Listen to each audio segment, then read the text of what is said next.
Pagod lang, no? Papa, nadulas pa ako doon. Ang talas pa ng mga bato doon. Kalinaw. Ayun doon. Doon tayo. Yan na. Go. Walang sense yung load ko. Ha? Bakit? Nag-load ako 7 days, wala nang signal. Ano ba yan? Inilong mo nga, 2 weeks eh.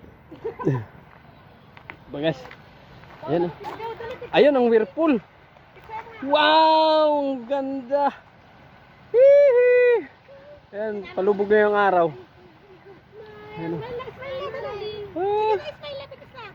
Ito yung ano, Mary Hill. Ayan, picture sila. Ayan. Hey, Mary Hill! 1, 2. Ayan sila, ayan. Ang layo oh. Ang taas namin. Ayan, palubog na yung araw. Dito ako, picture ako.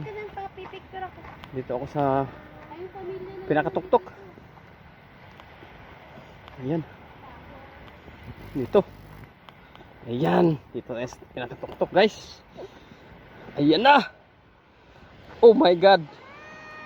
Oh. Oh no. Ang taas pala nito. Oh. Tingnan nyo guys. Oh, taas ah. Itong maganda oh. Adventure talaga. Ayun oh. Ang lakas ng hangin. Parang tingnan mo guys. Ang lalim pala dyan oh. Oh, ang ganda ng view dito oh. Nakakatakot. Ang lakas ng hangin. Yan, ang lalim yan oh. Ang lalim yan guys. Kung babaw lang tingnan yan, pero sa personal yan, sa actual, ang lalim yan guys. Ayun, lalaki yung bato dun oh. May whirlpool dun oh. Yan, ang whirlpool pala. Yun oh. Ang ganda yung mga wheel dito. Ayun oh. Doon kami. Ayun. Doon kami sa may ano na yun. Yun yung may kulay pula. Yun kami. Ang layo na yung lakad ko, gano'n paikot. Ayun. Dumaan lang sa mga gilid-gilid ng ano, pang-pang. Ngayon, nakarating na ako dito. Ayan.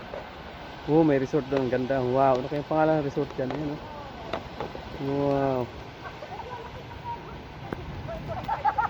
Oh, picture tayo dito, dito.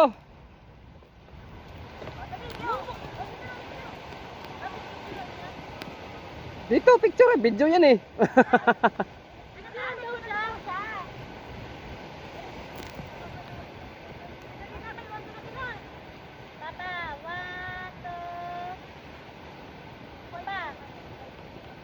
Picture mo dito guys.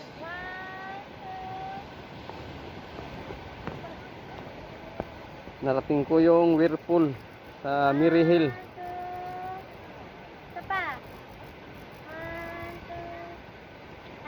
Okay na, ayun siya. Guys, napakaganda dito. Ay. Dito may pati pa dito may ano pa oh. Muhon. Yes oh, lalim oh. Lalim yan oh. Doon kami. Tuk-tuk na doon ay. Ulay pula na yun doon. Doon kami doon. Umikot ako ganyan, ikot dito. Bye-bye ko na, binaybay ko na dyan. Paikot na naman ganyan. Ayan, ikot naman dyan. Dito. Yan. Paikot ka dyan. Ngayon makarating dito. Ayan, dito na. Ayun na sila oh. Iniwan ako guys.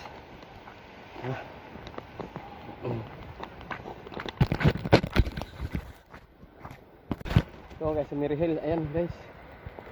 Ayan, sa Mary Hills. Yan na. Ganda ng adventure ito guys. Nakakatuwa. Maalim yan. Pauwi na kami.